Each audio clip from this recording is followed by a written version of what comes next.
I want to put in the middle.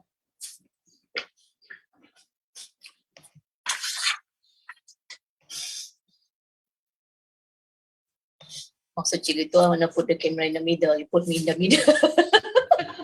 Minta kerjasama semua untuk mengisikan tanda tangan.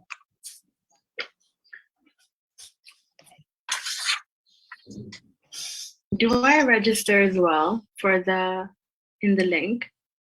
Speaker dapat ya? Yes. Register je tau. Ya, Mak. If I register, then the first question is pasukan, but I'm not in a pasukan. You mean ano? Others Yang ada? Others. guest ada kah? There's no other option. It's only like the pasukan options. Buat saja, and then you put a bracket guest or speaker. No, as in there's no option to put others. There's only options for if you're in a pasukan. Just leave it blank. But it's a required question, so I can't go on to the next section if I don't answer it. Put arah yon. Ani baru tukar just now. Okay. Cuba refresh. Okay, yeah. I'll leave it blank. Okay. Okay.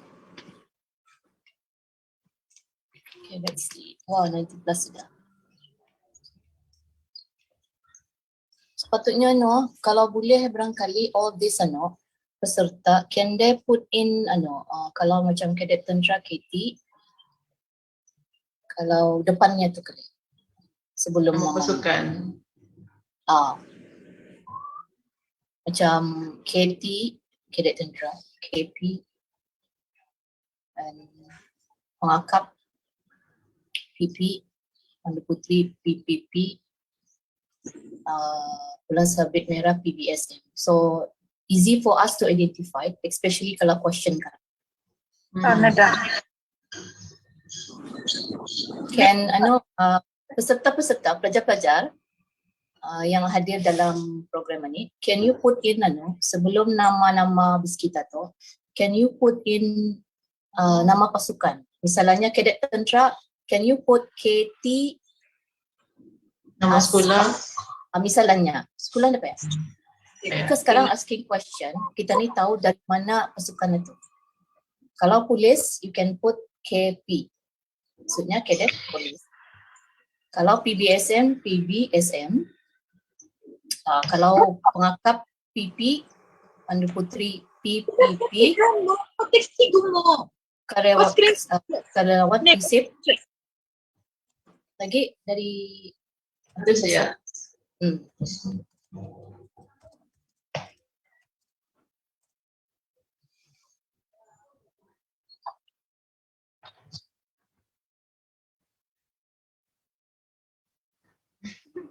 Okay. Okay. Dirakam je tu, Cikgu Arif.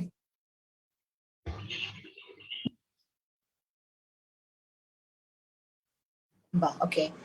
Ani Jima you record sekarang ni? Record juga. Setelah start lah kan?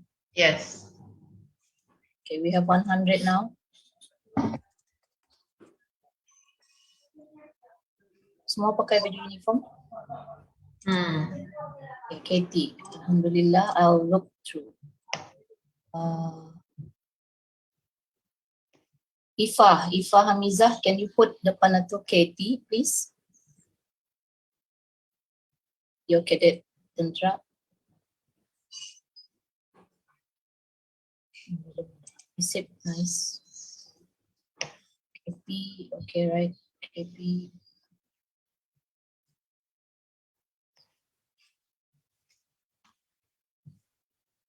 Okay, nice.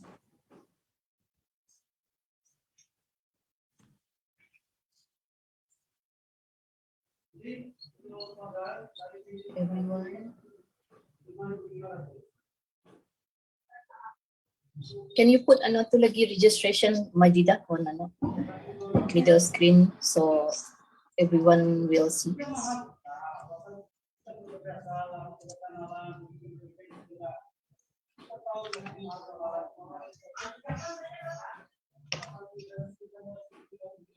OUB sudah dalam menit. Semua event. Okay.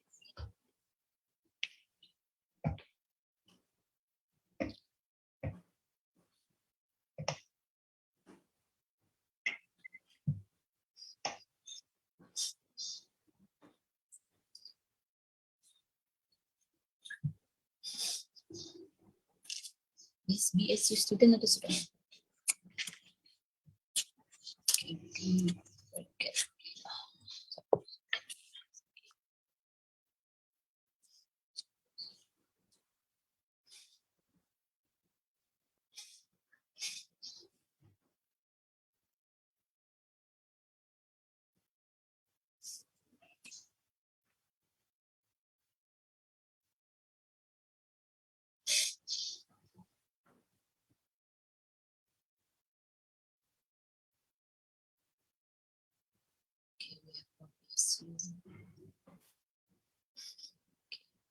Sekali lagi lah dimaklumkan pelajar-pelajar kalau boleh in your atau name atau yang akan appear di Zoom atau please put in your pasukan masing-masing. KT, Kadet Tentera, KP, Kadet Polis, PP Pengakap, PPP, Pandu Putri, pasukan Pandu Putri dan PBSM serta PISIK. Put di depannya and then your name. So easy to identify.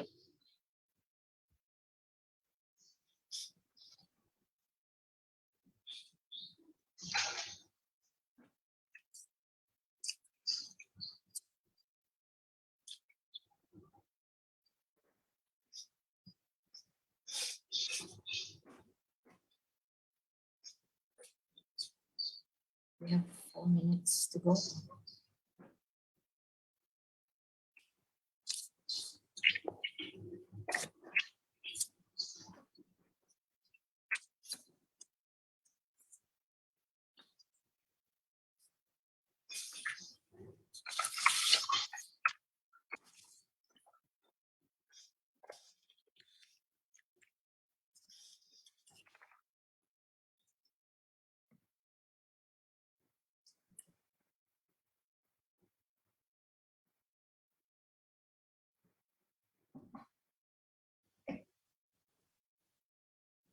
Cikgu Majidah keep on karang dalam chat maklumkan kepada student untuk register kalau ada yang datang terlambat waktu program sudah on. Okay? Okay. Thank you.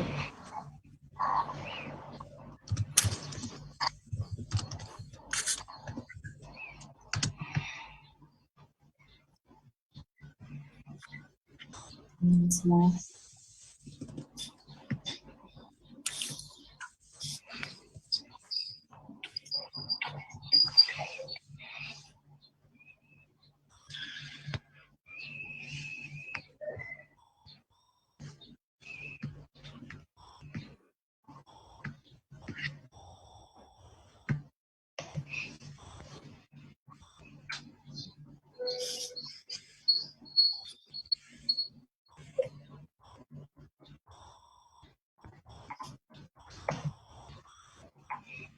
Pegawai please check on your penyertaan your pasukan.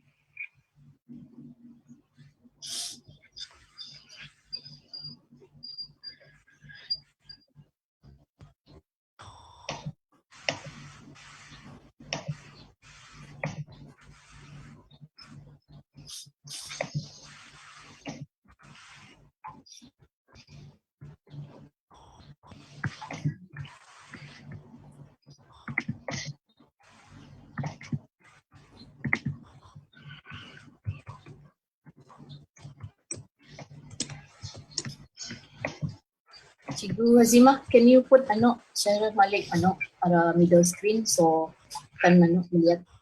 Okay.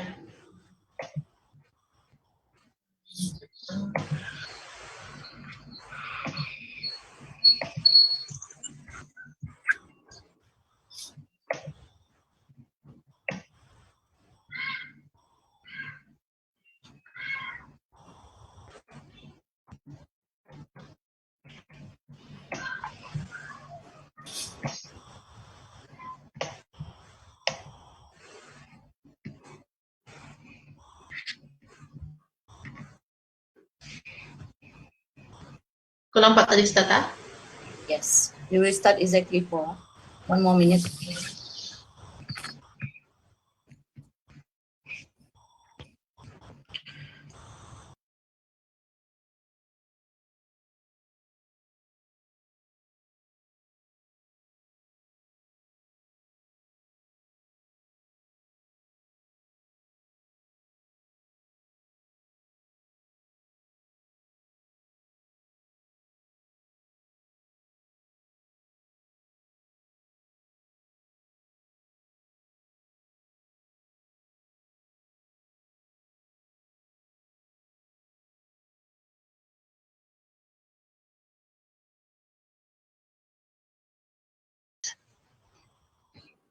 Alhamdulillahirabbil alamin. Wassalatu wassalamu ala asyrafil anbiya'i wal mursalin wa ala alihi wa sahbihi ajmain.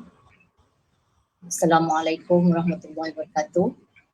Jadi sebelum kita ni memulakan program Motivational Chit Chat pada petang ni, kita ni akan mulakan dengan bacaan surah Al-Fatihah dan doa menghindari wabak COVID-19 yang akan diketuai oleh Cikgu Muhammad Arif bin Abdul Hadi. Majlis dengan ini mempersilakan. Silakan Cikgu.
Amin.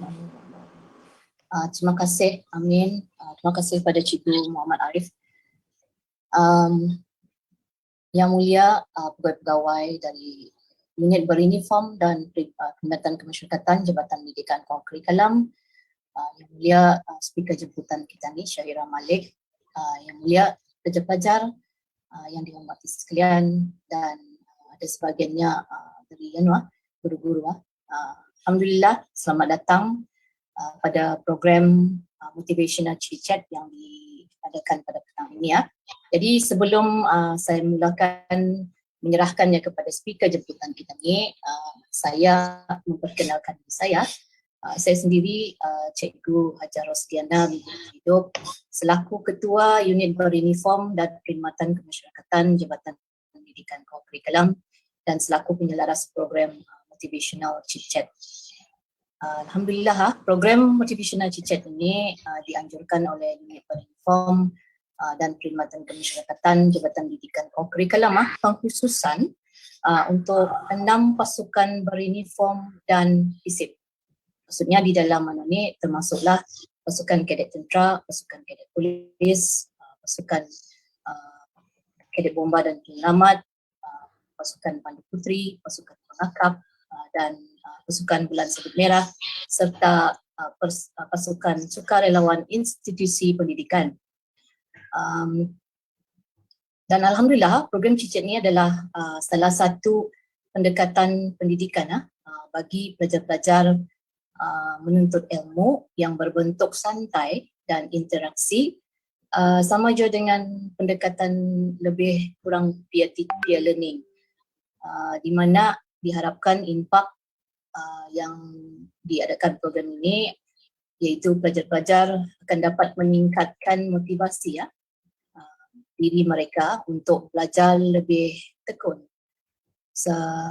seterusnya menghasilkan output yang maksimum ke arah kecemerlangan dalam bidang akademik dan co-curriculum. Jadi program ini bukan hanya sekali ya, ia akan berterusan insya-Allah diadakan sebulan sekali, kalau the second week ataupun hujung bulan setiap bulan.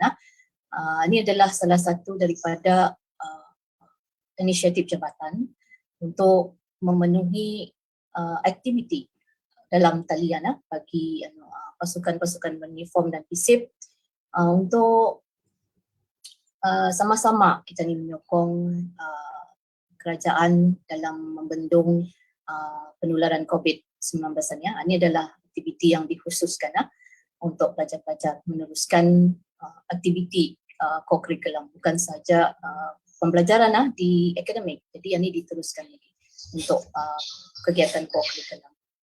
Jadi bagi pelajar-pelajar yang mengikuti program ini, sijil hanya akan diberikan jika sekiranya pelajar-pelajar tersebut menyertai 3 kali sesi.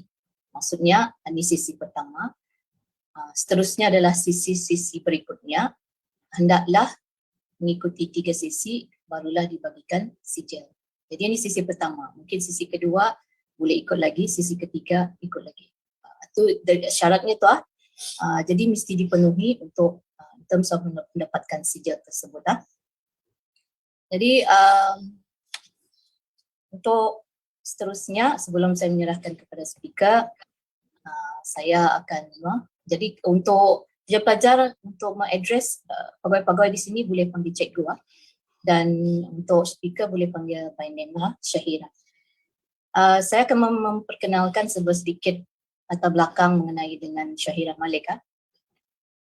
Syahirah Malik, nama penuhnya Nurdianah Syahirah binti Haji Abdul Malik. Nama popularnya Syahirah Malik. Beliau dilahirkan pada 11 Januari 2001 dan berumur 20 tahun pada masa ini. Beliau sekarang menuntut di University of Leicester, United Kingdom, dan sekarang beliau berada di UK walaupun ada kita ni bertemu di Zoom, alhamdulillah. Dari segi latar belakang pendidikan beliau, beliau mula bersekolah di sekolah PDS Jangsap, sekarang dipanggil nama SMS Seri Belia Sarjana Kampung Jangsap. Seterusnya beliau meneruskan pengajiannya berpindah di St Andrews Bandar Serbegawan. Dan pada tahun 2010 beliau telah mengikuti kedua ibu bapanya yang bertugas di kedutaan di Suruhanjaya Tinggi Malaysia, Suruhanjaya Brunei Darussalam ke Malaysia Kuala Lumpur, dan di sana beliau meneruskan pengajiannya di sekolah Australian International School di Mont Kiara, Kuala Lumpur. Dan setelah itu beliau berpindah, masih lagi di Kuala Lumpur, beliau berpindah di Garden International School di Mont Kiara, Kuala Lumpur. Jadi pada tahun 2010, apabila kedua ibu bapanya pulang ke Brunei, beliau meneruskan pengajiannya di Jerudong International School. Sehingga tingkatan 6 dan meneruskan pengajian beliau hingga sekarang ke University of Leicester dalam jurusan Human Resource Management. Jadi untuk tidak membuang masa, saya akan menyerahkan kepada our speaker, Dayang Syahirah Malik, untuk meneruskan kongsi sama kita ni hari ini. Mudah-mudahan akan mendatangkan manfaat kepada semua pelajar-pelajar dari apa yang akan dikongsikan. Jadi kita ambil yang perkara-perkara yang baik untuk mendorong pelajar-pelajar untuk terus bergiat aktif dalam akademik dan co-curriculum. Dengan itu saya mempersilakan Syahirah Malik untuk meneruskan beliau apa-apa jua yang akan di-sharekan. Silakan. Thank you, Cikgu. I'm going to be sharing my screen. So, okay, can everyone see my screen? Yeah. Okay. Yes, I can see your screen. Okay. So, thank you for the brief introduction of myself. So, as you know, my name is Syahirah Malik. I'm currently 20 years young.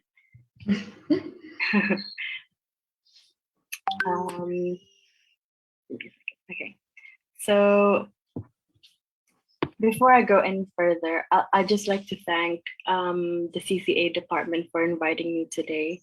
And today I'll be basically sharing my journey as a student and how I managed to balance my academics and co-curricular activities alongside that.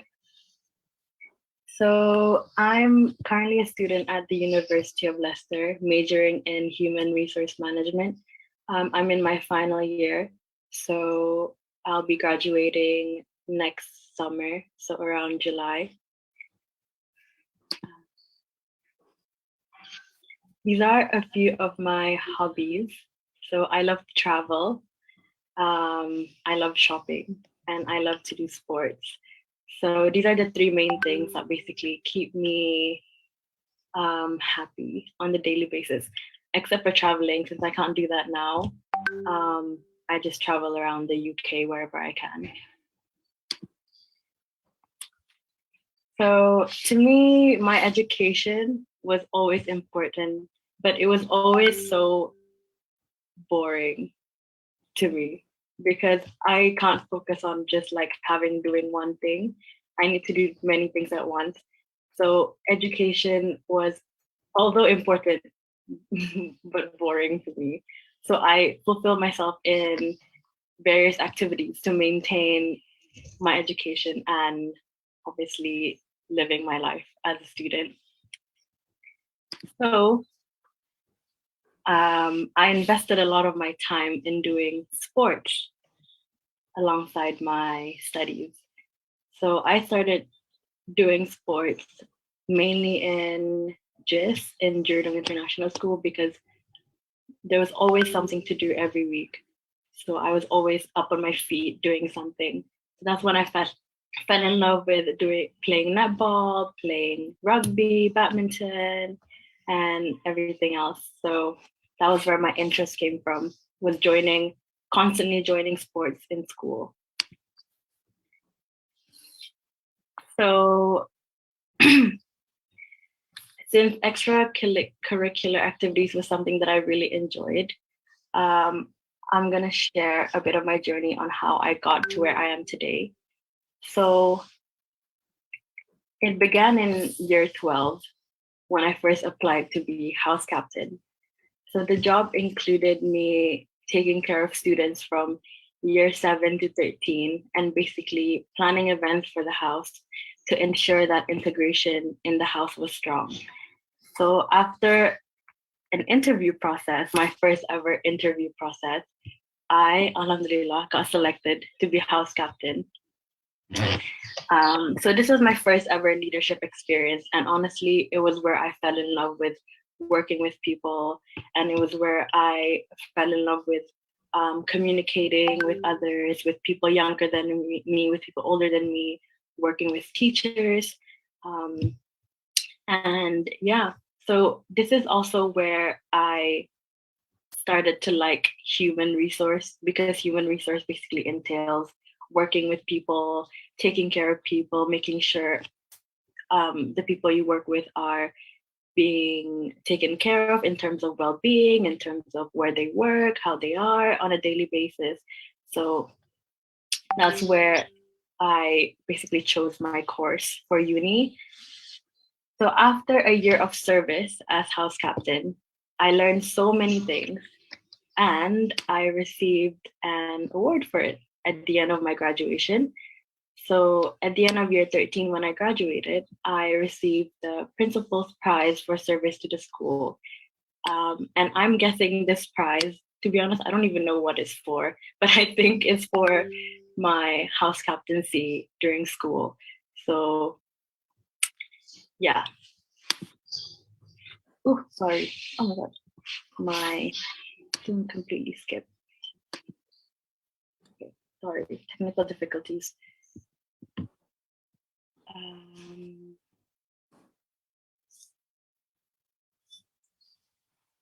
Yeah, so here we are. So then came my first year of university. When I first came to the UK, I did not know that there would be opportunities for leadership or opportunities to even be involved in Bruneian student groups. So when it came to my first year in uni, the Leicester itself has a Brunei Leicester Society. So basically that's where we take care of all the Bruneian students in Leicester. So the previous president approached me and said, why don't you apply for this position to be president? And of course, being myself, I had very, very low confidence, especially having to take care of 40 to 50 people in another country. So I was like, maybe not. Maybe I'll just not do it. But of course, I want to be involved. So I forced myself to apply. I did my first ever public speech. I went through my first ever Q&A session against my presidential opponents. And I got to being the president of BRULES, which is Brunei Leicester Society. So with this opportunity, I actually got to work with so many people. I got to work with, here you can see Sukarelawan Belia. We had a meeting with one of the, I think the heads of the volunteer group. Here we got to work with Smarter. Can you guys see my screen? Yeah. Here I got to work with Smarter, and then here, here we got invited to get a tour of the LegCo chamber. So with any opportunity that you try out or get into, there will always be an opportunity to expand your network and expand your skills. So when I first applied for the presidential role, I did not know that I would be involved in so many different areas, so many different things, like with governments, with charities, with private sectors, even businesses inviting us. So this was where my networking skills really evolved, because I got to work with so many different people, different kinds of people, different ages, and even got to do really cool stuff like getting a tour of the LegCo chamber. Then also with this opportunity, I got to volunteer a lot. I think giving back to the community is something that I'm also quite passionate about, whether it be through donating, volunteering, or even just being a part of the project. So you can see here, this was during Ramadan. We were involved with Sukarelawan Belia to donate food and basically do weekly charity drives. And then here you can see we were working with Scott Brunei to also do charity drives. And yeah, so obviously when you have a platform, when you're involved in a student council, it is always important as a group to be involved in community service, because you need to think about other people more than just yourself, your group, and your council. So yeah, venture out and volunteer, that's really important. So this is where I am now. I am the Vice President of Admin and Finance for Brunei Students Union in the UK and AIR. So every single country that students are studying in, like Australia, Malaysia, there should be a BSU in there. So my role basically for BSU is to take care of paperwork and finance for the council, as well as taking care of around 700 students in the UK. So this is a much bigger role and the biggest role I've gotten as of now, alhamdulillah, for this opportunity. And yeah, so these are some of the opportunities that I got being the VP of BSU. So as you can see on your left here, this was our meeting with Yang Berhormat Dato' Hamzah, the Minister of Education. And then this was when we didn't get a photo with Dato' Aminuddin, but this is when we had our meeting with him as well. So again, with different opportunities, with whatever you're in, there will always be something good behind it. There was always something that you can be involved in. And with the platform I had, we basically approached higher authorities and told us what BSU is and whether or not we can get support from them. So since BSU is quite well known by higher authorities in Brunei, because we're taken care of by MOE, so they know us. We basically told them what the issues we were facing, what students are facing, how the well-being of students are. So as a youth, you can actually bring up problems that you have to higher authorities when you're in a student council. So use that platform you have to bring justice, to bring about youth problems that can be resolved by the youth. So yeah, this is a really cool opportunity. This was my first time, I think, meeting a minister. I'm not sure, I don't remember, but this is a really cool opportunity. Then, so apart from me being the vice president of BSU, I branched out, used my platform to create a BSU Women's Club. So I'm currently also the founding chairwoman of BSU Women's Club. Basically, the club aims to empower women by spreading awareness on systematic issues and by providing a safe platform for females to flourish. So when you have a platform as well, use it. Use it to create a safe space, create another platform of opportunities for other youth to join. So in my women's club, I have 13 members. See if I have a, oh, okay, yeah. So I have 13 members in my women's club, and they basically applied, same process, applied to be in the club, and then I basically filtered through and chose which people were the right fit for my club. So when you also apply for different things, you're also basically improving and constantly updating your CV, your cover letter. So it doesn't matter if you get a position or not in the council. It's the practice of interviewing, the practice of CV, the practice of cover letter, which will make you more employable in the future. So whether or not you get a position in any council, just keep on trying, just keep applying, because there will always be skills that you learn during the process. So yes, this is my women's club, something that I'm very, very proud of, that took a while to create, but this is where we are today. So I just want to, promote my club a bit. So follow us on Instagram, so that you can be involved in our events. We recently, yesterday, we actually collaborated with Project Women Brunei for our first ever webinar. So you can always be involved in our webinars and basically come and support us and educate yourself more about issues surrounding women. So follow us on Instagram, we're there, connect with us, and yeah.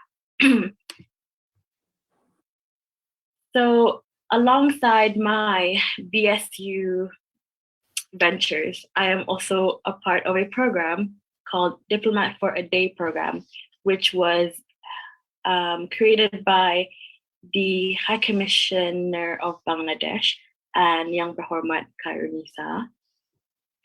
So this process basically took us to, we had to apply for it, and we had to answer a series of questions to be involved in this program, and only 10 people got chosen. So you can see here, these are the 10 people that got chosen. We are mainly a group of uni students, some of us in Brunei, some of us in UK. And yeah, basically what we do is we would shadow diplomats, but we would also be involved in youth activities that's happening in Brunei. So for the whole of summer, June to August, I was involved in this program. So this was my day out when I shadowed Her Excellency, the High Commissioner of Bangladesh. So this is her. She's an amazing lady. So this was us going to an event on the day. This was me at her office. And then this was me meeting the High Commissioner of Pakistan. And yeah, so in this opportunity, I got to meet other people. So again, in whatever you're in, you're going to meet so many new people, so many great people, so many different kinds of personalities that will basically train your communication skills. Yeah. And then another opportunity came, and I got to have breakfast with Dato' Erwan. How crazy is that? Dato' Erwan, the minister, second foreign minister for Foreign Affairs. This is him right here. And this is the High Commissioner of Bangladesh. So basically we had a breakfast morning with him. And then we got to have a short tour of the room that we were in.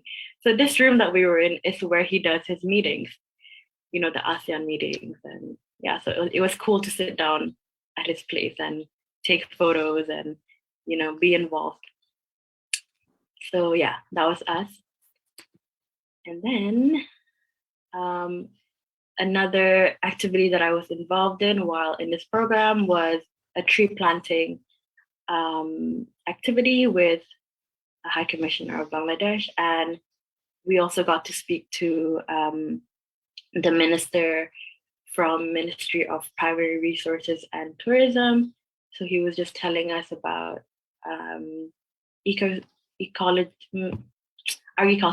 agriculture, and yeah, just had a short little conversation with him, and we planted a tree here. So yeah. So that was a bit about me and how I got to where I am and what I'm involved in. So these are the 3 things I would focus on when I do different activities. So firstly, I would always be involved in some kind of sport, whether it be exercising in the gym or a netball team or frisbee. It's just a good way to keep yourself active and healthy. And from this, you can be more productive.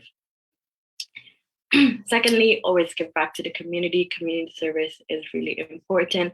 Volunteer wherever you can, donate whenever you can. And yeah. And then thirdly, when a leadership opportunity comes, try it. Try to be in a council, apply for different programs. This will really enhance your soft skills and hard skills, leadership skills, communication, teamwork skills. So yeah, just go out there and try, and you never know what opportunity you get. So with everything that I did, everything I was involved in, I was also balancing my university work. So here are some tips on balancing your studies and activities. Firstly, know your priorities. To me, studies come first, no matter what I'm involved in. If you're in an exam season, focus on your exam. If you have an assignment due, focus on your assignment. Work around your study schedule. So that's really, really important. Know your priorities. If you're in A-levels, focus on your A-levels. If you're in uni, get that degree. Okay. But of course, don't just immerse yourself in academics. Always branch out and do things that you love. And then secondly, stay organized. Time management is really, really important. Having a schedule, having a calendar with your task on it, having a to-do list, having a diary even. So whatever suits you, do it. And stay organized, keep on top of your things. And then in this way, you can be involved in so many other things. And yeah. Thirdly, be very, very realistic with yourself. Can you really juggle both that many activities and academics? If you can't, then obviously focus on one or two things that I said previously, whether it be sports, community service, or leadership. But you can always branch out to different things as well, whether it be creating a business during this pandemic, or I don't know, being a runner maybe. So you have so many options. Don't just limit yourself to the 3 options that I told you before. But yeah, be really realistic with yourself, and you will much more enjoy what you do. And then, of course, fourth, do what you love and be passionate. Do things that you're interested in. Do things that you want to actually do. Don't just like be involved in things that you don't want to do, or don't be involved in things because you have to do it. So do what you love. Be passionate. Be really passionate about it. And lastly, put yourself first. Always put your mental health first before anything else. If you need a break, please take a break. If you need to unplug, go off social media, please do it. Being stressed and being burnt out is a real thing for students. So especially in the pandemic, like having to do online classes is really tiring. I did 1 year of online university, online classes. It was tiring. I've had many breakdowns with studying. So please take care of yourself. Please really, really love yourself. That's really, really important. Mental health issues is a real thing. So yes, take a break and unplug, whether it be watching a movie, whether it be spending time with your family, whether it be exercising or sleeping. Get enough sleep. Oh my God, get enough sleep. That's really important. I need to fix that in my schedule, sleep. So yes, these are just a few tips from me. So if you want to take a screenshot or whatever, you can. But yeah, this is what I do to keep myself balanced. And just before I end my my presentation, always remember Allah, always pray for ease and strength. Allah is always there for you, no matter what. So keep praying. If you're stuck in something, if you don't know where to go, if you're stuck in this pathway or you don't know where to go, pray, ask for a pathway, ask for a journey for yourself. And inshallah, He will show a pathway for you. Secondly, always ask blessings from your parents. They're always there to help. They're always around You never know how they can help you. Even though sometimes your relationship with parents might not be great, it's important to ask for blessings, especially for studies, especially for when you want to excel in things or when you want to be involved in activities. Maybe ask them, is this the right choice? Should I do it? Should I not? You know, they're there to help you. So go to them, ask, hello, mommy, daddy, please help me, just approach them. They'll help you. And then lastly, you can do it. So go out there and join activities while you're still young, or while you're still active, while you're still studying. Use your whatever your school provides, whatever platforms they give you, join whatever programs you see online. So what I would recommend is following YB Kaironisa on Twitter or on Instagram. On Twitter is when she would post a lot of opportunities. So I would recommend to follow her on Twitter. On Instagram, I would follow YPN, Young Professionals Network. I would follow youcanlead.bn. There's always opportunities online, especially now during COVID. So go out there, look online, see how you can be involved by just being at home. So yeah, attend talks if you can, attend workshops, attend forums, be involved, be in the conversation. So yeah, that's from me today. I hope I inspired you in some way, gave you advice in some way. So yeah, thank you.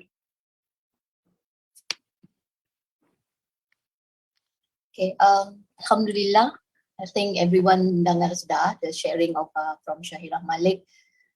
Hopefully everyone mengambil iktibar dan mengambil contoh-contoh yang baik dan meningkatkan lagi motivasi dari seorang speaker yang punya pengalaman dalam berbagai hal dari segi seimbangkan academic dan co-curriculum activities yang beliau ikuti Jadi barangkali untuk tidak membuang masa, saya menjemputlah kepada pelajar-pelajar yang ingin barangkali menyuarakan question ataupun yang ingin berkongsi sama kepada speaker kita ni hari ini, dan barangkali pegawai-pegawai di sini pun boleh membantu dalam apa-apa jua soalan-soalan yang dia boleh disuarakan, hands up, ataupun you can put in the chat untuk question. Cikgu Majidah, can you look at is there any question from the chat?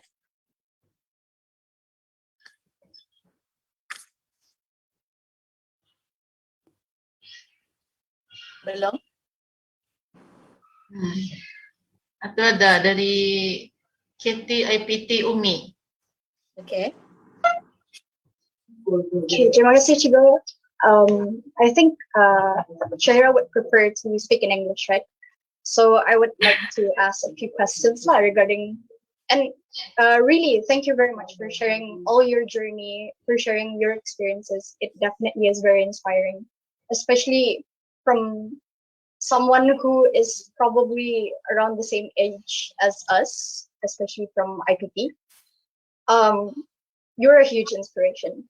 One question that I would very much ask would be, what would you have done better or differently? Rather, how you've gone through things, and at this point in life, you've probably given yourself time to reflect and somehow look back. What could you have done differently to better prepare yourself? And would it be better to, I think I'll just ask my other questions that are stuck. The second one would be regarding your women's club. I would like to know what drove you towards that. Perhaps any instances where you kind of thought, oh, this is where women's club, this is why women's club exists. This is what I want to somehow tackle or something. That's what I would like to know.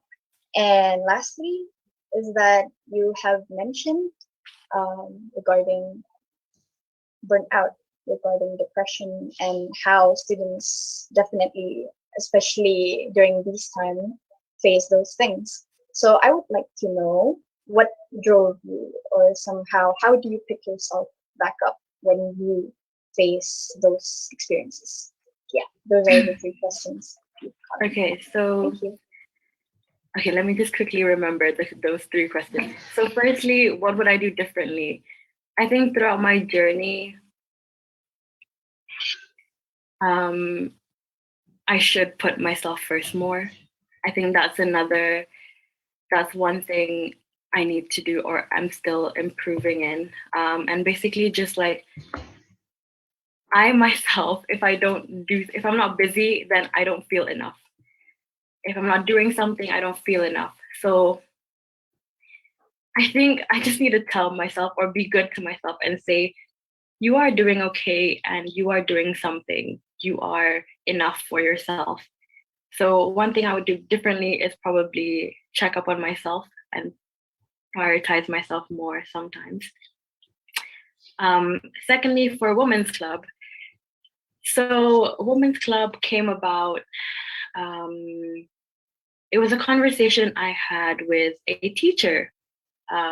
She's a UPP officer in the UK. So UPP is Unit Beruniform in the UK. It's basically a subgroup of MOE, which is sent to the UK to take care of us. We had a conversation about women leadership and how women can be more involved in society and of course in BSU. So we were like, okay, she gave me the idea of creating a club or creating a women's council to basically take care of women and basically give them a platform. So as you know, issues of sexual harassment, issues of sexual assault in Brunei is something very common, whether it be online or in real life. And if you see recent news with there was the sexual harassment between teachers and students, the recent news with the 12-year-old, and then there's always some news about dads going for their younger children. So sexual harassment is a really, really big issue in Brunei. So that's something that drove me to also create my women's club. And basically I just want to start a conversation where issues around women are normalized, like it should be normalized. It shouldn't be seen as taboo anymore. Sexual harassment, gender inequality, it is a real thing. Sexism is a real thing. So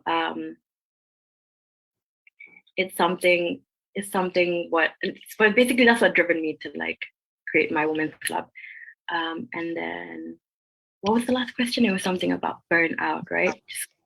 Could you remind me what the question was? What drove you in a way? Like, what's something that you tell yourself whenever you are burnt?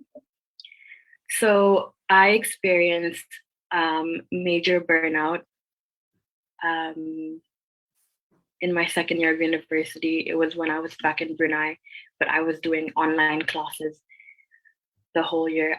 It was really, really tough with the time difference. It was tough with not having to go to physical classes. It made me feel like it didn't sit well with me. So I was really tired. I was really stressed. I was having mental breakdowns, I think, a lot. So what I did was what kept me going was, of course, one, my parents, because I'm studying for my parents. I'm studying to make them proud. And then secondly, this is for my future. This is something I need to do to get to the next level. So what also kept me going was my friends, my really, really close friends, my support system. I think something really important is to have a support system, a group of friends that you can go to when you're feeling stressed, or someone you can go to when you're feeling down, whether it be your boyfriend or girlfriend or your best friend. So yeah, my parents, my education, and my friends was what kept me going during my very, very hard times. So yeah, I hope I answered your questions. If not, then let me know if you have any other questions. Yes, thank you. Yeah, anyone? Don't be shy, guys. I'm really nice. Silakan yang lain ada? Kena Pelajar-pelajar. dari KP Pengirian Parisha. Terus Okay, kita. silakan. Hi, Assalamualaikum. My name is Pangeran Farisha. Thank you for giving this speech today. I really appreciate you feeling the freedom to talk about these things that we don't usually talk about in Brunei, especially with young,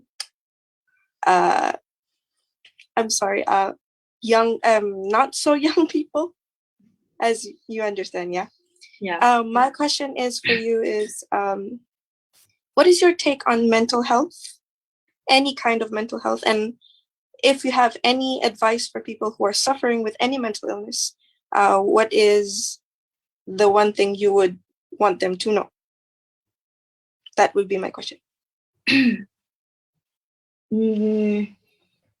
If you are going through mental health issues, whether it be small or big, whether it's just being sad, or whether it be feeling really, really down, I would say really approach people that you trust. Really approach people that you know will be there for you. So like I said, the support system is really, really important. If you're going through something, approach someone, talk to someone about it.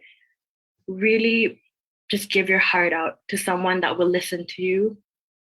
Because one thing that I realize is that when you talk about it or when you let it out, you feel some sort of relief. Whether it doesn't have to be a big relief, but like the weight on your shoulders are just like, like I'm letting this all out. I'm crying, it's good to cry it out. Be sad, and it's okay to be sad when you're feeling this way. Just let out whatever you're feeling to someone.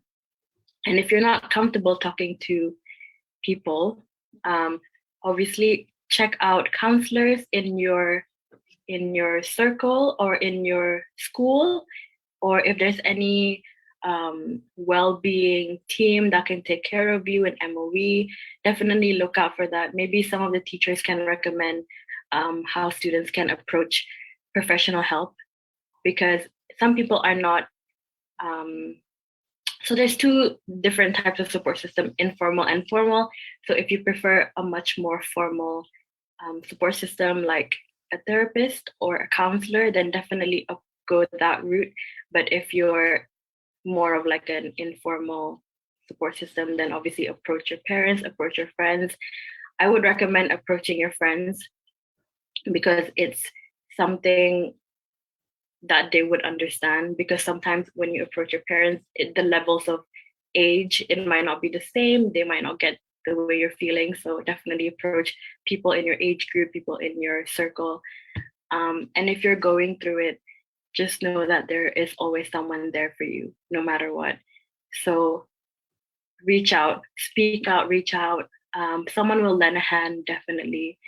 If you need like support, I will drop down my email. I'm always open to helping you guys in any way. So I'll put my email down somewhere there, and you can contact me personally, or I hope that advice is somewhat helpful. I'm sorry if it's not, but yeah. Thank you very much. No worries. Yeah. Some more? I think dalam chat ada hal juga. Ada yang bertanya. Kau bacakan? Sorry, daripada Kadet Tentera, Ashraf Zahin. What is something that you want to say to youth so that we can benefit from it?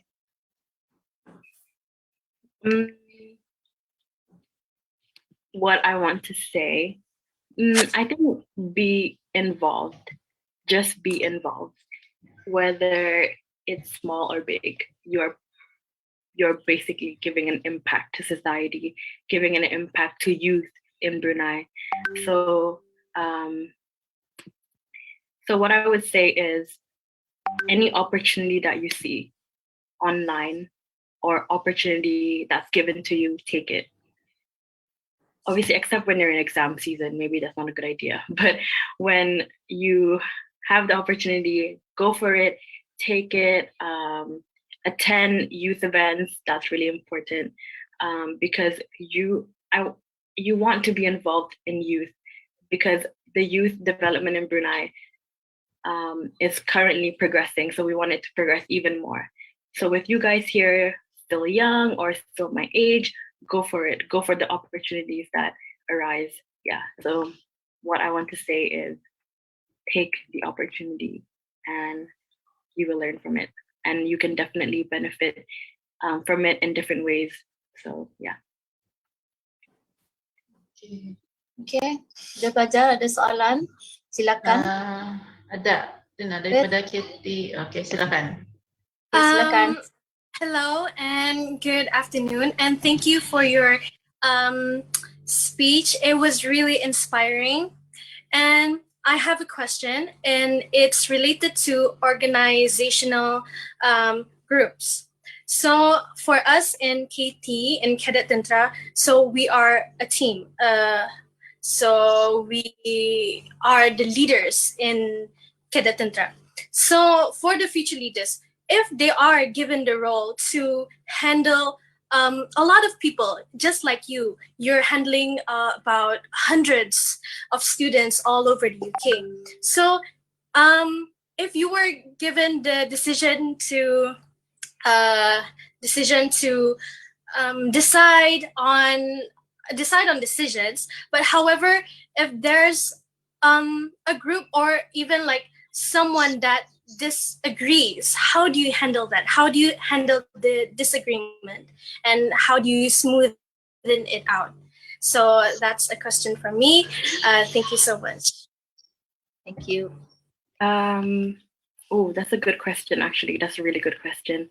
I think before I answer your question, I just want to say how impressed I am with everyone here, because you guys are in a pasukan, which is something really cool and something that I am probably scared to join, because I don't think I'm fit enough to even be in a pasukan. So well done to even being involved in a group of pasukan. So yeah. So to answer your question, group conflict is a real thing. Teamwork sometimes does not work. So when you face a problem in a council group or in a just whatever group you're in, there will be conflict, there will be disagreements, because that's how people are, and not everything will go your way.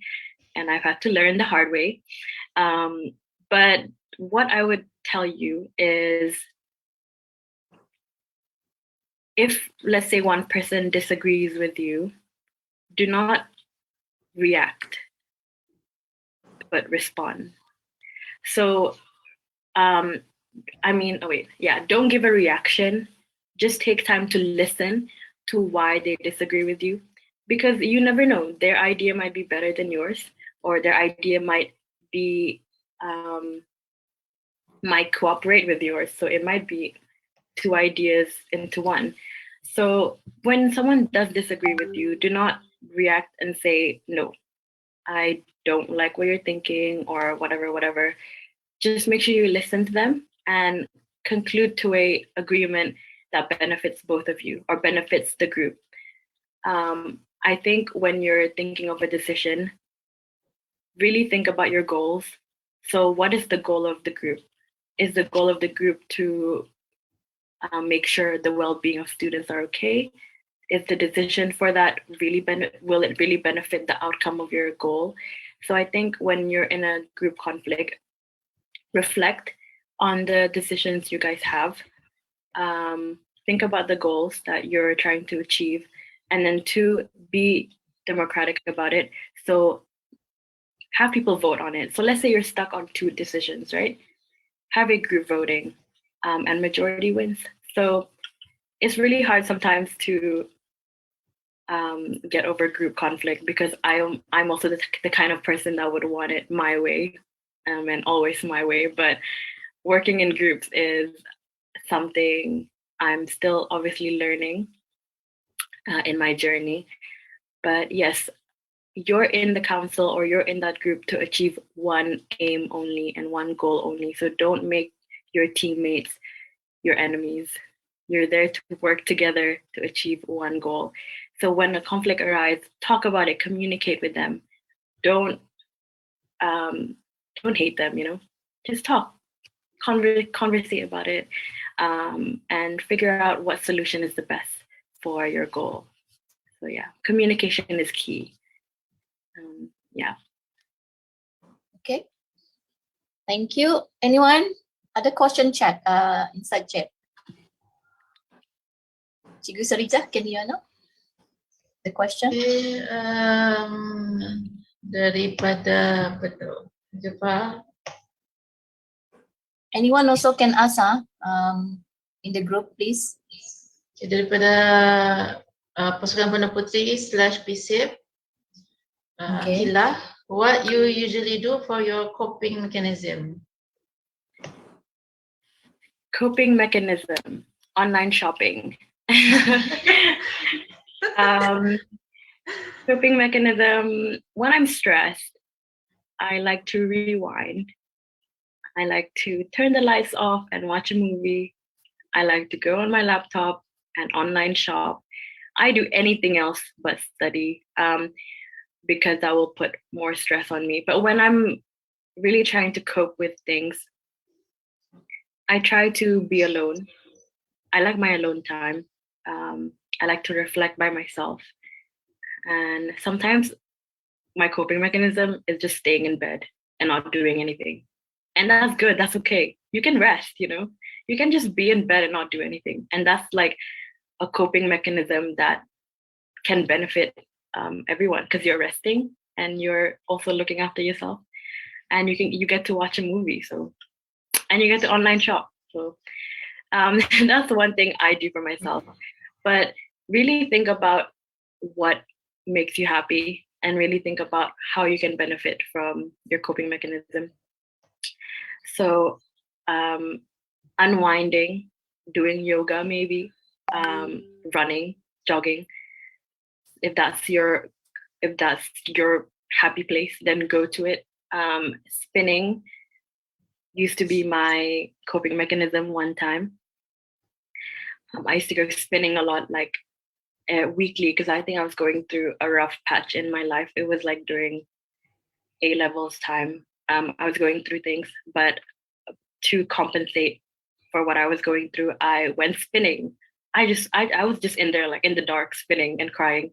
So that's like one thing that you can do. So spinning or sports is good to let out like emotions, because you can be angry on the field, be angry on the court. But yeah, my coping mechanism would be either sports or sleeping in bed. There's no in between. Yeah. Some more question, yeah? Okay, next question daripada PSIP Maizatul. How would you become yourself if there is something problem happen to you while you're studying? Thank you. Okay, how would you calm yourself if something? Okay. Let's give a scenario. So let's say I'm in uni right now and my boyfriend broke up with me. That's something that can happen in uni because you're in your young adult phase. So how would I calm myself? I would just cry my heart out, I think, first. And then secondly, I would eat a lot because I'm stressed. Then the way I would calm myself, I think, is just breathe and think. And is it really worth it to cry that much? So put yourself first. Sometimes putting on music can calm myself. I put on headphones and just jam out by myself. So obviously, really, really think about yourself and really reflect on what is good for you. Some people, or me, I still don't know. I still need to improve on things that is good for me. So this is why alone time is good for you, because you really think about yourself and you really think what's good for yourself. So I can't fully recommend you how to calm yourself while you're studying, but have some time for yourself and think what you really like to do and what have you been doing that has made you happy. Then obviously keep doing that. And yeah, if it's a big problem, obviously reach out to someone again, your close friends or your parents, support circle, etc. So yeah. Okay, next we have question from KP, Grade Police Penyilan Parisha. Okay, silakan. Hi again, it's me. This is also regarding the previous question about group conflict. Of course, you yourself in a group, you've experienced people trying to top your decisions, trying to overwrite your let's say commands, your ideas, right? Some people also don't know that they're being very offensive. How do you say try to address the person about the offensive manner or words or anything that they're doing, and in a nice way that doesn't include fighting, bickering and all that? Thank you.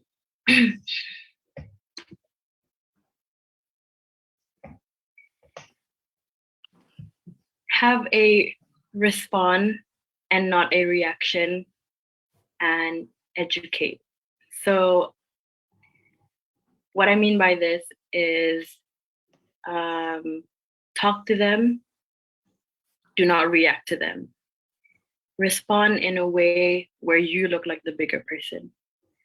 So talk to them in a really, really soft way, in a way where you see the problem.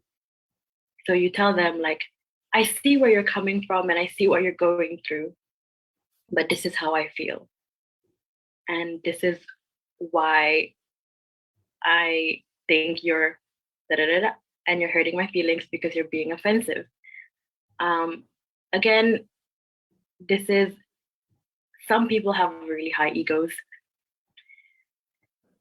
so it's really hard. But if this doesn't work, after you talk to them, tell them, drop your ego, and tell them that you're not in this group alone. You're in this group with everyone else, and that you're not alone in making decisions. So I think what's important when you first start a council or start a group is to really build your team and basically to build your communication. So before starting any activities with your council, have like a day out with them, get to know them, be really, really transparent with everyone and say, this is how I work, or this is how I am, and this is what my problem area is. So I think being really transparent with your coworkers, with your teammates is really, really important. So when you first start a council, make sure you know who you're working with. Make sure you know your teammates. Make sure you team build, have a team building day where you get to know each personality. And in that way, you would see how you would approach that person. Because if some people, they have high ego, then that's a bit harder because you need to toughen the way you talk to them. But let's say they're like a really soft person, then obviously the way you communicate, the way you respond to them is to be very soft, be gentle. Some people obviously listen listen better in that way. So if being gentle doesn't work, then go above the level and say, you're not being reasonable, you're being really mean and offensive, and I don't like it. And if you're not going to work with the group, then you don't have to anymore, you know. Sometimes that's what the outcome is. Some people aren't fit for groups, and some people just don't want to learn. So they can either learn from you, or they can get out of there. So yeah, obviously try be gentle first. Always be nice to everyone, because you don't know where they will end up, and you never know where you will need them in life. So be nice. Yeah. Okay. Okay, next question daripada person kirim polis, Tipri Maira. Okay, silakan Maira. Hello, can you hear me? Now, Hello. My question is, where did you get your motivation from and to reach where you are right now? Motivation, where do I get it from? Again, I want to be really successful in my lifetime, in my future.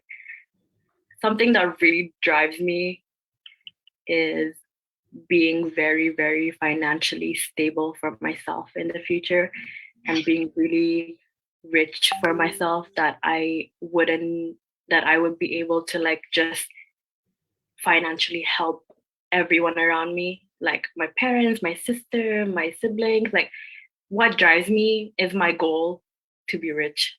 My goal to have this mentality of, I want to be really successful in the future. And that's what drives me every single day. Everything I do has benefits. Everything I do has different kinds of opportunities. Everything I do is networking. But also what motivates me is my parents and my friends. So what internally motivates me are the people around me. It's also trying to basically develop the community and the youth. I want to make Brunei a better place for the youth, for the future. So that's what also drives me. So 3 things: being very successful, my friends and my parents, my family, and obviously developing Brunei so that we can reach our wawasan goals. So yeah, those are the 3 things that motivates me. Okay. Next, soalan daripada Cadet Tentera UBD Fifi. Okay, silakan Fifi. Hello, this is a follow-up question from the question that I asked earlier on. So the question is, in a post-mortem situation, so you're the leader, you're the vice president, so you're there to give feedback towards your members. What values do you analyze in each of your members to give a good feedback towards them? That's my question. Thank you so much. Post-mortem is really important for every single group, or post-mortem is really important after every single event that you do. Reflecting and improving on yourself and improving the group is really important. So I think how to give individual feedback is whether or not they successfully completed the goal or the task they are given for the event. So let's say I tell you let's say your task is to create a Zoom link for the event and make sure that it's working. And if you've completed that, then at the end of the event, I'm going to say, well done. Always start with a good thing. Well done on what you've done. But let's say they didn't do what they're meant to do, and they didn't fulfill the goals or the tasks that they're meant to do. Always say the good thing first. So well done on blah, blah, you did good. But it's even better if, So www, what went well, and EBI is important. Even better if you could have, blah, blah, blah, you could have done this.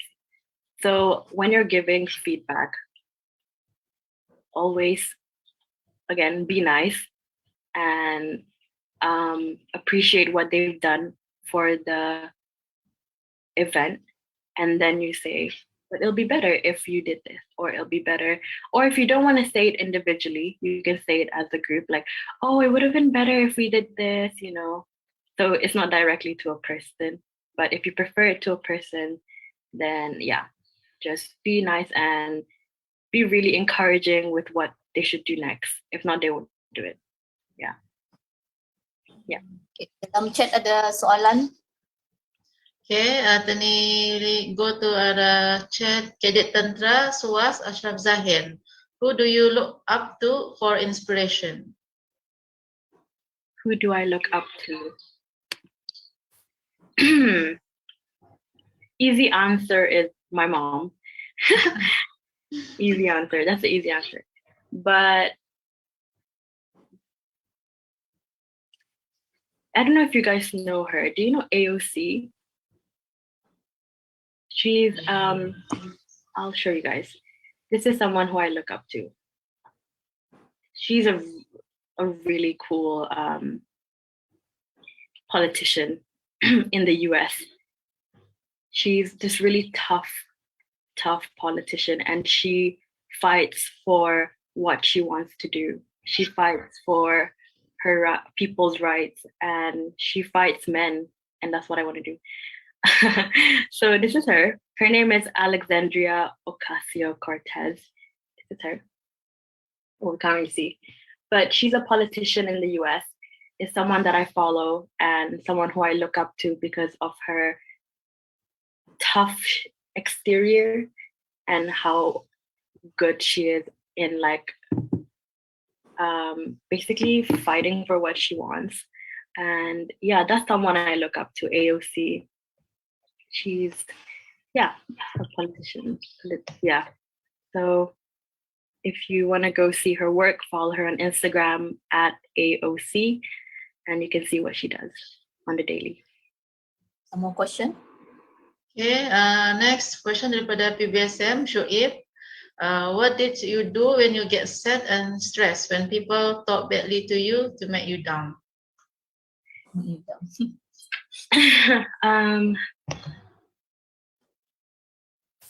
Talk badly to me. Some people have looked down on me. Many people have. People in high authorities have looked down on me.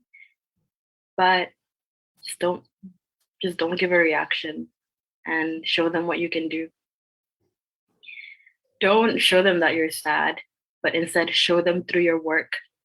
Show them through what you can do with your skills. So then once they see you, they're like, okay, she's not that bad herself. So don't listen. Not worth it. Not worth your time. Ignore, block, just do what you do. Yeah. Okay. Okay, next question daripada Pasukan Penuh Putri, Ainur Amnia. How do you make yourself confident to meet a new people? It's hard.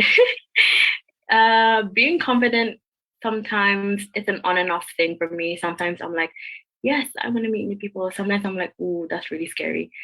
But I think it doesn't hurt to say hi. Not everyone will like you. I think just remember that. Not everyone will like you, and not everyone would want to work with you. So it is no harm in saying hi, and no harm in just going out there. And to build confidence, I think just to keep practicing talking to people, like I don't know, practice in the mirror even, if that's what makes you feel more comfortable in talking to people.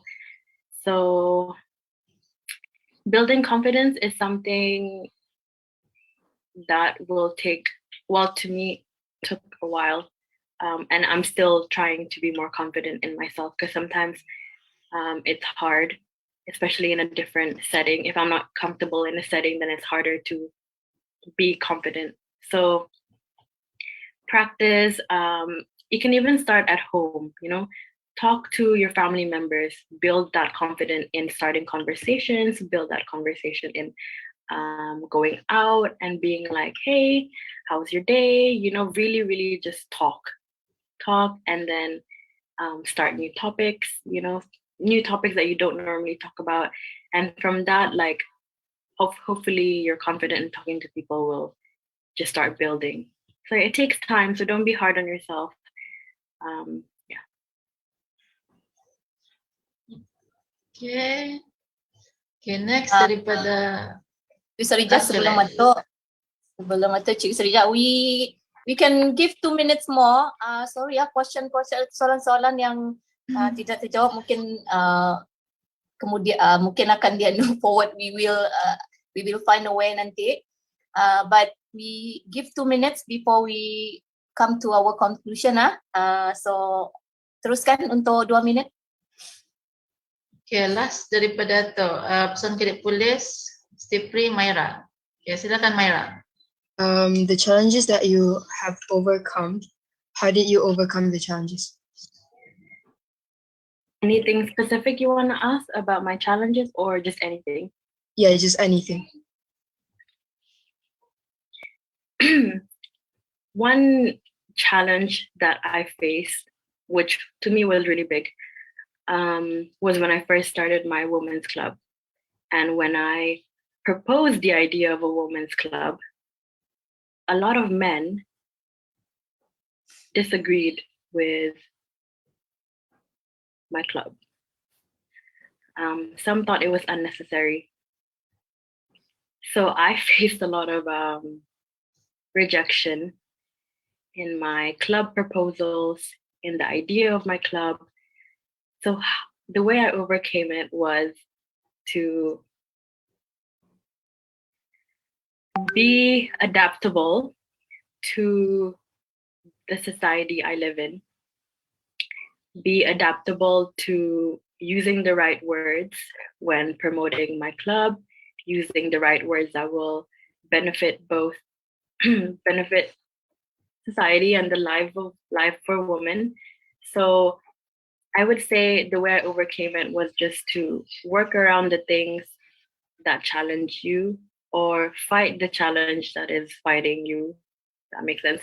But basically, yeah, don't be afraid to go against people, and don't be afraid to go against challenges that come for you.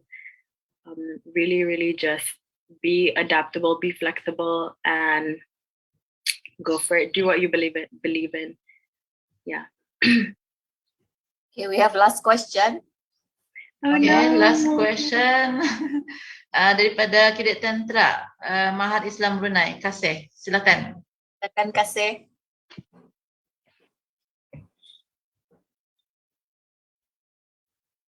Mute kali, mute. Oh, I can't hear him. Mute kali. He's not on mute. I think maybe his microphone. Kalau Indah suruh type the question.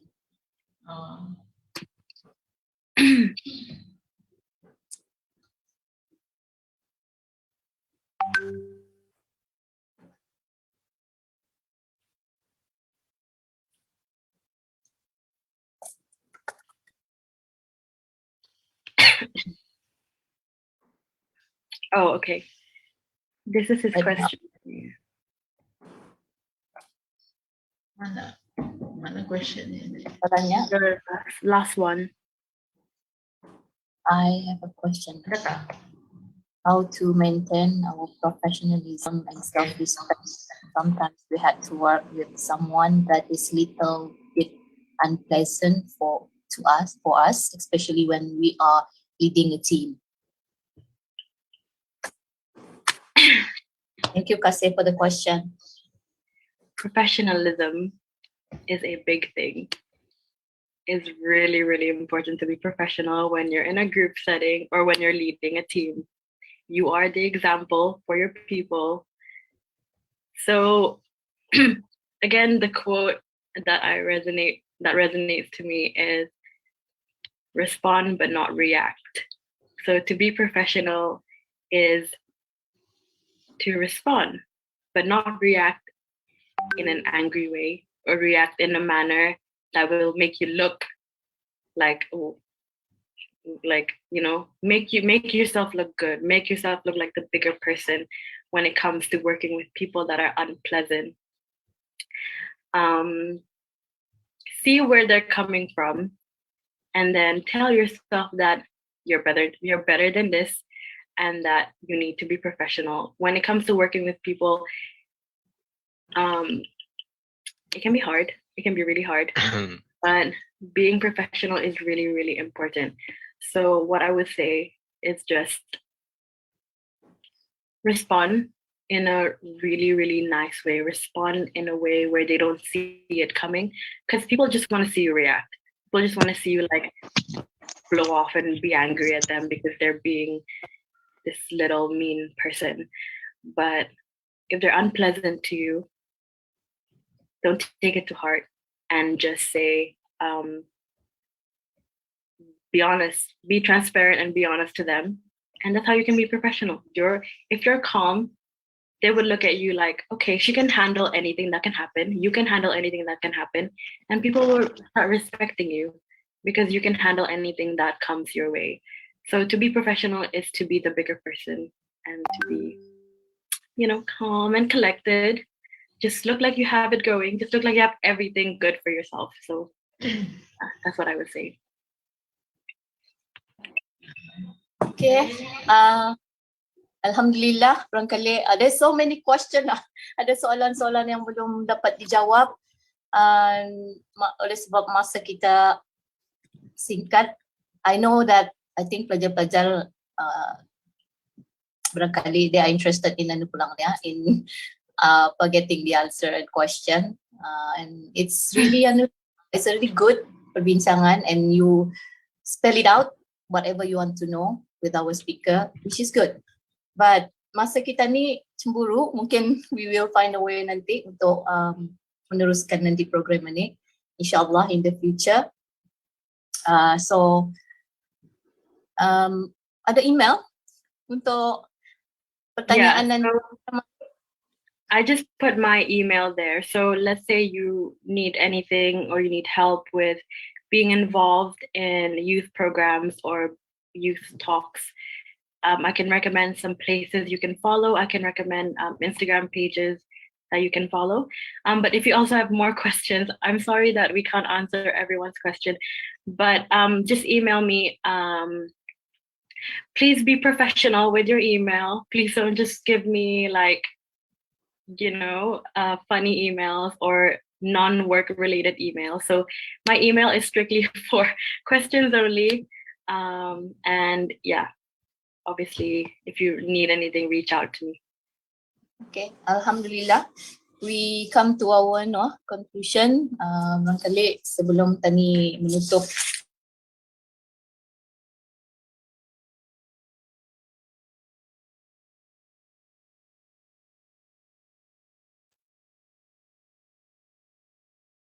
men-summarize ataupun conclude all this program, dipersilakanlah speaker untuk to give last inspire punya barangkali motivasi dan perkataan ataupun yang boleh lagi memotivasikan meningkatkan prestasi akademik dan co-curriculum pelajar-pelajar yang join pada hari ini. Silakan. So before I go, I just want to say thank you to everyone for being so nice, for being so interactive with the session today. I really appreciate all your questions. I hope that my answers have helped you in some way. I apologize if you don't benefit anything from today, but I hope you did. So what I would say is, again, take on any opportunity that comes your way. Secondly, studies first. So obviously work around your schedule. Thirdly, put yourself first, obviously. Take care of yourself, take care of your mental health, take a break, sleep, rest, online shop, eat, listen to music, cry. So really take care of yourself. That's something that's really important. And then lastly, I think I said this a lot, and respond and not react. Respond and not react. Okay, that's when you're working in a group setting, that's really important. Respond in a nice way. Do not give them the reaction that they want. So I think that concludes my motivational talk today. Again, my email is in the chat. If you need anything, I can hopefully help you. So yeah, thank you again. Alhamdulillah, terima kasih pada speaker Syahirah Malik. Mudah-mudahan apa-apa yang kita share pada hari ini menambah motivasi kepada pelajar-pelajar, especially yang hadir pada program ini. Dan insyaAllah program ini akan diteruskan pada bulan akan datang. Kita ni akan menjemput speaker-speaker yang lain. Jadi don't forget pelajar-pelajar, keep on ini salah satu dari aktiviti online yang boleh barangkali merilis tension pelajar-pelajar untuk mengisi masa-masa yang terluang semasa penularan COVID-19 ya. Jadi kita ni akhiri dengan barangkali bergambar ramai. So everyone, please on your video. So we can